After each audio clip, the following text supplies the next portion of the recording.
wabarakatuh. Perkenalkan, nama saya Hafiza Triananta dengan NIM 250022774. Baik, di sini saya akan mempresentasikan tugas kelompok, yaitu kelompok 1 pada mata kuliah Manajemen Humas dan Keprotokoleran, yang dimana materinya yaitu ruang lingkup, tujuan, dan urgensi manajemen humas dan keprotokoleran dalam konteks administrasi publik, dimana itu ada beberapa topik. Pertama ada sejarah public relation atau PR, yang kedua ruang lingkup public relation, yang ketiga mengapa public relation diperlukan, yang keempat perlunya public relation pada mahasiswa administrasi pendidikan. Baik, sebelumnya saya akan menjelaskan tentang latar belakang public relation. Manajemen humas atau keprotokoleran dalam administrasi publik muncul dari tuntutan reformasi birokrasi yang menekankan transparansi, akuntabilitas, transportasi publik, dan pelayanan prima. Humas berperan sebagai sarana komunikasi dua arah antara organisasi dan masyarakat untuk membangun citra positif serta meningkatkan kepercayaan publik di era digital dan keterbukaan informasi. Baik, selanjutnya saya akan menjelaskan tentang sejarah dari public relation. Public relation atau PR atau hubungan masyarakat yaitu humas merupakan fungsi manajemen yang berkembang dari praktik komunikasi persuasif menjadi disiplin ilmu yang strategis dalam organisasi modern.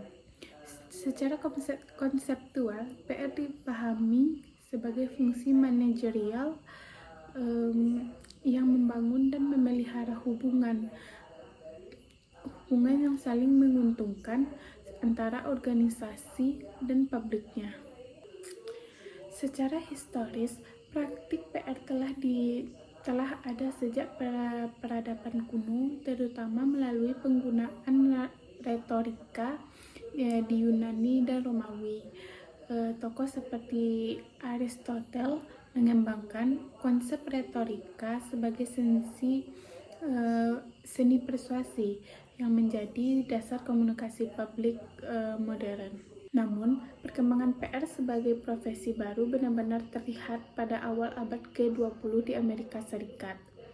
Periode awal perkembangan PR modern ditandai dengan era press agentry dan publisitas yang berorientasi pada penciptaan perhatian publik tanpa mempertimbangkan keseimbangan informasi. Memasuki pertengahan abad ke-20, PR mengalami profesionalisasi dan mulai diakui sebagai bagian penting dari manajemen organisasi. Berdirinya Public Relations Society of America pada tahun 1947 menjadi tonggak penting dalam pengembangan standar etika dan kompetensi profesional. Dengan demikian, sejarah PR menunjukkan transformasi dari praktik persuasi sederhana menjadi fungsi manajemen strategis yang berbasis teori dan etika profesional. Baik, selanjutnya ada topik yang kedua, yaitu ruang lingkup public relation. Ruang lingkup public relation dalam manajemen humas dan keprotokoleran merupakan bagian integral dan fungsi manajemen organisasi yang berfokus pada pengelolaan komunikasi strategis, pembentukan citra, serta pemeliharaan hubungan yang harmonis antara organisasi dan publiknya. Dalam konteks keprotokoleran, ruang lingkup PR juga mencakup pengelolaan acara resmi, tata upacara, tata tempat, dan tata penghormatan, serta pengaturan urutan penjabatan sesuai dengan ketentuan yang berlaku.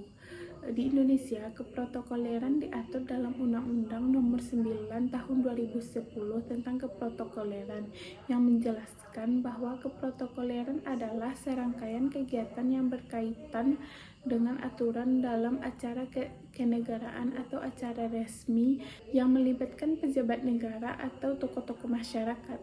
Dalam manajemen humas, fungsi keprotokoleran berperan penting dalam menjaga wibawa institusi, memastikan ketertiban, serta memperkuat citra organisasi melalui pelaksanaan kegiatan yang tertib dan sesuai norma.